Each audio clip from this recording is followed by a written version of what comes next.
su-aasha kale aan rabo inaan ku weydiiyo khudbad bilihii hadda lasoo dhaafay laga jeediyey masjid ibn taymiya oo sheekh aadan ka jeediyey ayaa wuxuu ku xusiyey in masjid ibn taymiya aad rabtaan inaa xirtaan magacyadiina xataa meesha laga sheegay marka arrimahaas oo idinku soo oogay maxaa ka jira walaalow horta bismillah alxamdulilah rabbil caalamiin wasalaatu wasalaamu calaa rasuulillah horta ilaahay baa mahad iska leh wuxuu markay baadil yihiin oo ay maaragtay khayaana ku jirto iyada isfashisha iyada iska hortimaada ilaahay aayadda qur-aanka culimadu waxay usoo daliishadaan afalaa yatadabbaruuna alqur'aan walow kaana min cindi gayri illahi lawajaduu fiihi ikhtilaafan kathiira qur-aanka miyaanay ku tadabburayn oo aanay ku fakfakarayn haddii uu ilaahay agtiisa meelaan ahayn ka imaan lahaa waxaa laga heli lahaa iska hor imaad fara badan marka horta waxaa lagu yaqaana wax markay been yihiin oo aysan xaqiiqo ku dhisnayn inay iska hor yimaadaan runtana waxaa lagu yaqaanaa qofku inuu isku kalsoon yahay oo waxa uu markuu gaar yahay iyo wuxuu markuu dadka hor joogaba uu isku wax qofka ku hadlo anugu ma qaba inay khudbad ahayd oo ay xataa xukunka khudbad qaadanayso anu waxaan qabaa inay brobaganda ahayd oo masjidka memberkiisiyo brobaganda loo isticmaalay inay ahayd laakiin waxaa ilaahay ku sahlay sidii uu ugu talagalay aadan cabdulle khudbadaas inay magaalada u gasho iyo siday u shaqaysay baa aada u kala duwan walxamdu lilah wuxuu islahaa maadaama masjid salaam aanay hadda microphone haysan oo meeshii masjidkii ka xidhan yahay adiguna aada microphone haysatid sheekadu magaalada sidaad idinku rabtaan ama idinku masjid ibnu taymiya ahaan saad rabtaan warku magaalada ha u galo wuxuuna ka dhigay annagii inaanu nahay nimanka masjid ibnu taymiya inuu yahay masjidka la dacweeyey masjidka wax dacweeyeyna yahay masjid salaama iyadoo xaqiiqadu tahay oo magaaladoo dhani og tahay masjidka wax dacweeyey ama dad iyaga ka mid a ha noqdeen ama iyagoo dhanba ha noqdeen inuu yahay masjidka la dacweeyey inuu yahay waxaan leeyahay masjidka wax dacweeyey inuu yahay masjid ibnu taymiya masjidka la dacweeyena yahay masjid salaam masjidka la xidhay oo xiran oo dacwadaa darteed la xidhay iyo dabkiina uu yahay masjid salaama masjidka furan ee shaqaynayaana yahay masjid ibnu taymiya haddaba walaalku waxaad moodaa inuu u haysto magaalada inay degan yihiin dad aada u caqli yar oo aan waxba analyse garayn karin ama taxliil samayn karin oo jasta wixii loo sheega qaata wax kalena aan ogeyn waxaan ku oran lahaa hadduu wax maqlayo dadka reer columbus raalli geli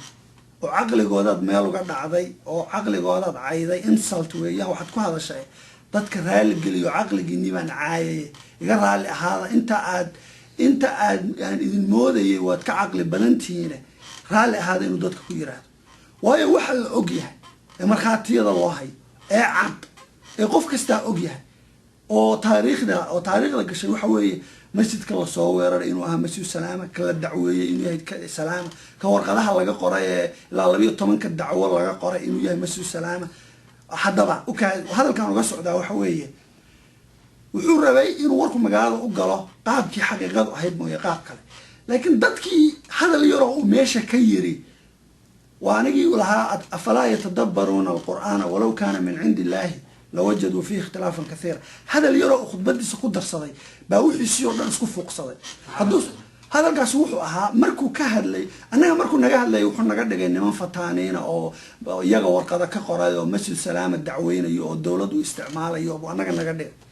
maxamed xasan oo wixii uu geystada magaalada ka goystay laga wada dherigsan yahayna wuxuu yiri nin walaala oo meesha meel bayc ah oo 3 biloodba bayc ahayd gatay dadku way og yihiin maxamed xasan meesha markuu imaanayay inaysan bayc ahayn for sale kuma qornayn for lease-na kuma qornayn baycna ma ahayn wax business oo ninkaasi meesha uu ilaa yoomina haadaa ka sameeyeyna ma jirto wuxuu sameeyey ninkii meesha meesha 3 qolo ayaa isaga sareeya sideedaba ninka dhulka iskale oo ownerka ah ninka ka wada karaystay dhulka oo cabdiwaaxid magaciisa lagu qoray inkastoo garam lahaa iyo dadka tenantska ah meesha degan inta midna maxaa xasan lama wareeg ninka dhulka laha dhulkiisa kama u iibsano wali ninka dhulkiisa isaga iskale cabdiwaaxid oo meesha kiradeedu ku qornaydna kalama wareegin oo weli meeshii cabdiwaaxid baa ku qornaa garam garam oo meesha le oo cabdiwaaxid uga mas-uul ahaa meesha oo macnaha isagu meeshaba le laakiin dee u dhaqmayay inuu property manager meesha ka yahayna lagama wareejino sidiibu u joog wuxuu sameeyey dhammaan ganacsiyadii meesha ku yaalayna way wada karaysnaayeen waqtigu isagu meesha imaanayay meel baa jirta mar dambe laga baxayo meesha aroosyada lagu karaysan jiray lagu qaban jiray iyo xafladaha laakiin maalintuu isagu imaanayay oo marba garam garam lacag dul dhigayay dhammaan way wada karaysnaayeen meelahaas wuxuu yiri isku jasta ii ogolow inaan meesha garam garamow aan kula ahaado maartay sublease cabdiwaaxid baa sublease laga sii qaatay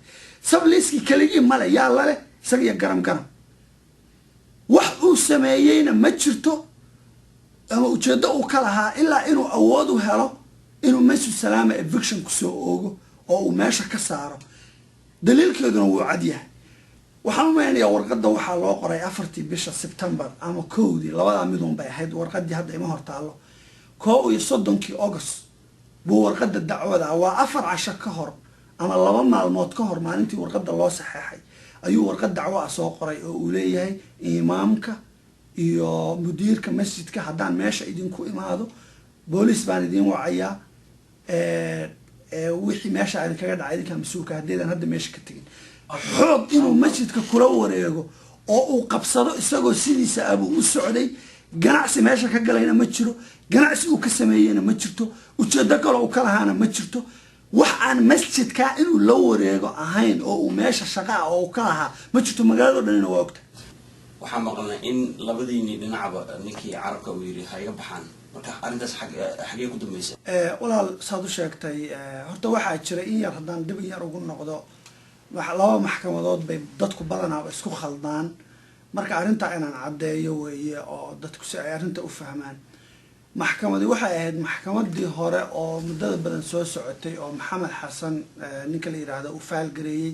ama uu nagu soo oogay oo ku saabsaneed evictionka ama meesha in laga saaro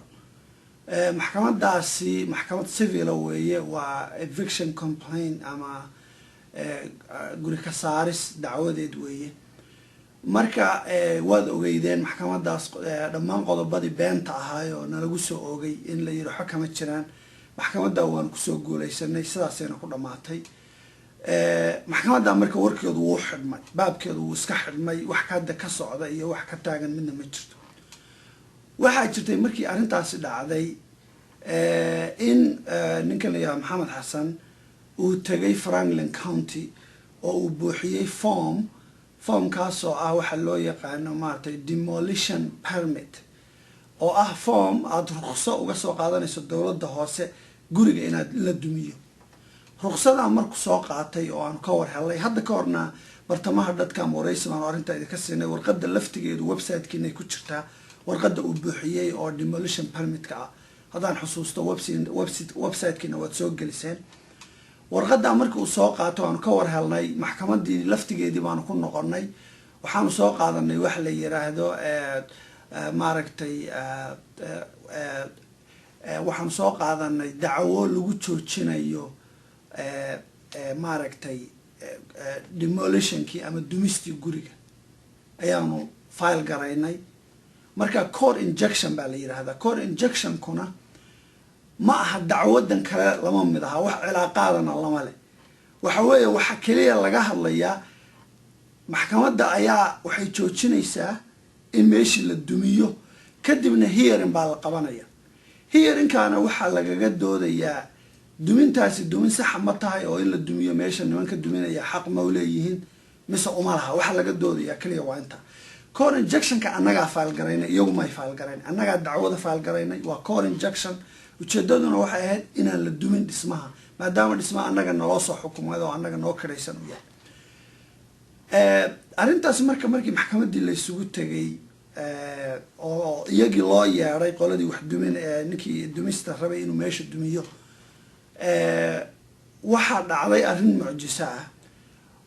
warqad baa maxkamaddii la keenay laleeyahay waxaa soo qoray ninkii dhulka iska lahaa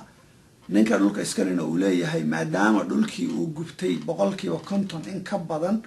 qaynuunka Ohio wuxuu awood ii siinayaa inaan dhammaan liisaskii meesha ama kirooyinkii meesha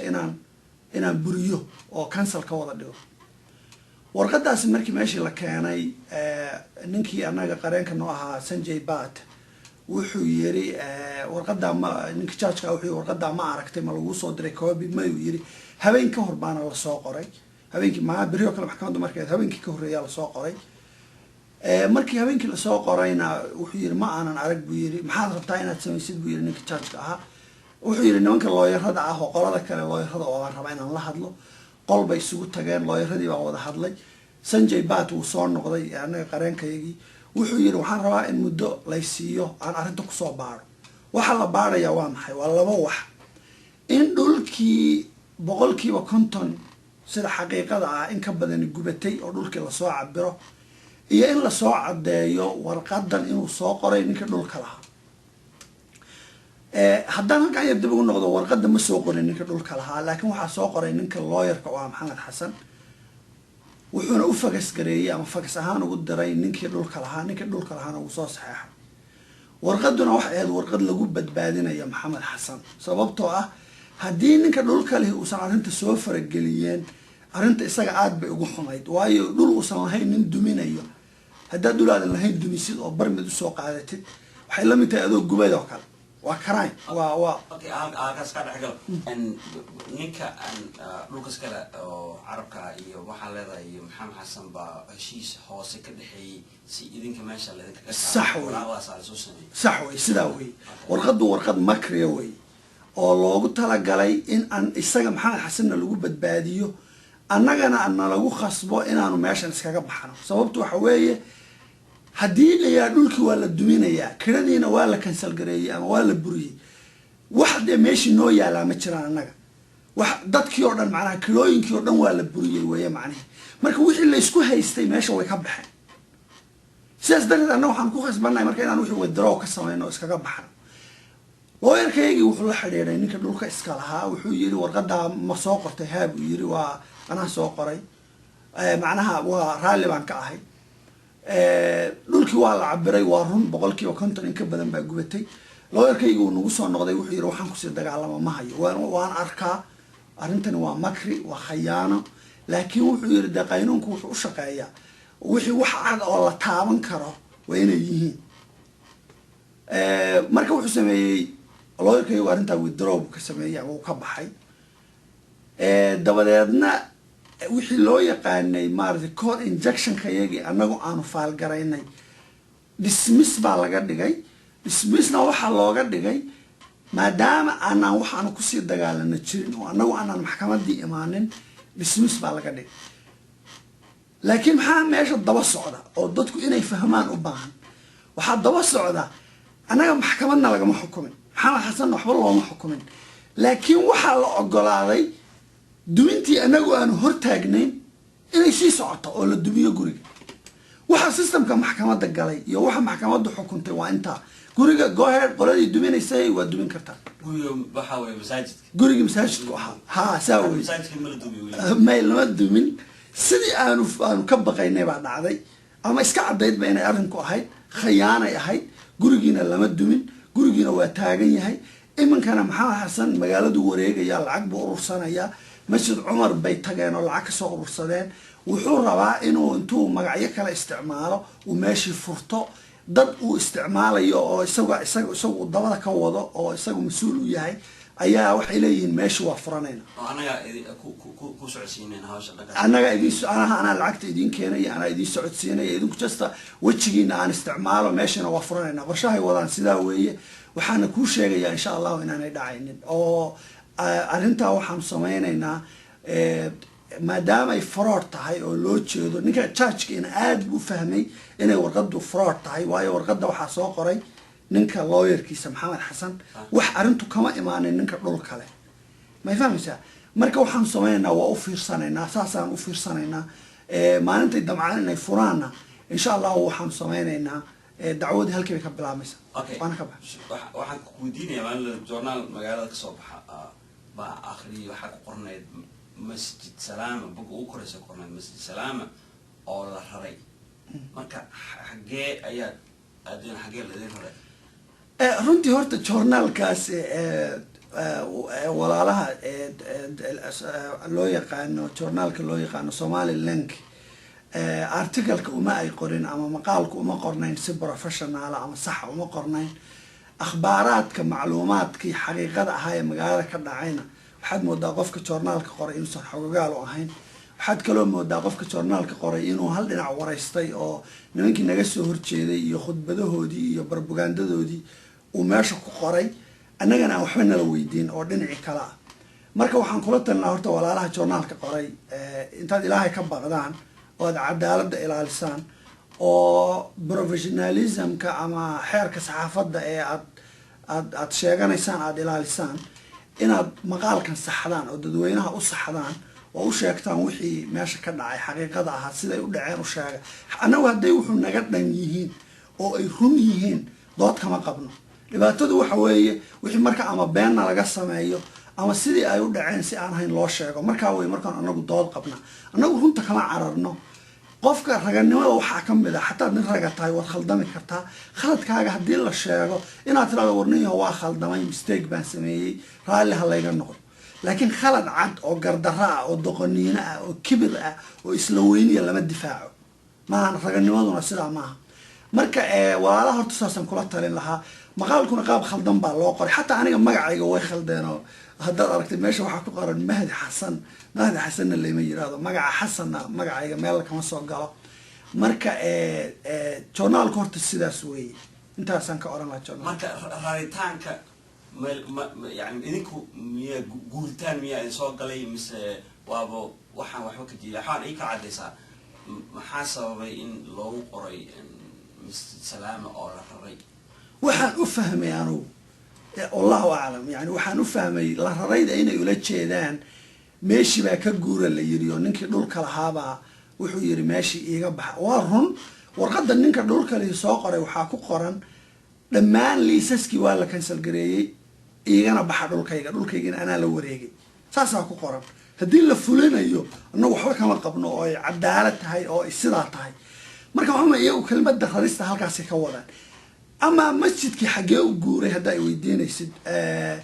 وحانو ولا هذا الله الناس عدام دول أنو يبسنين إن شاء الله ودول وين أو عادوا فعن مركانو هالشيء كصحيح لنا مجالده وأشياء waxaadna insha Allah ku farxi doontaan oo magaaladu arki doontaa masjid salaama oo haysta dhul ka fiican dhulkii hore ka weyn kira aan ahayn mulkiya oo insha Allah lagu nasto oo lagu raaxaysto oo weerarada nagu socda iyo madaafiicda aan ka galno insha Allah waana arki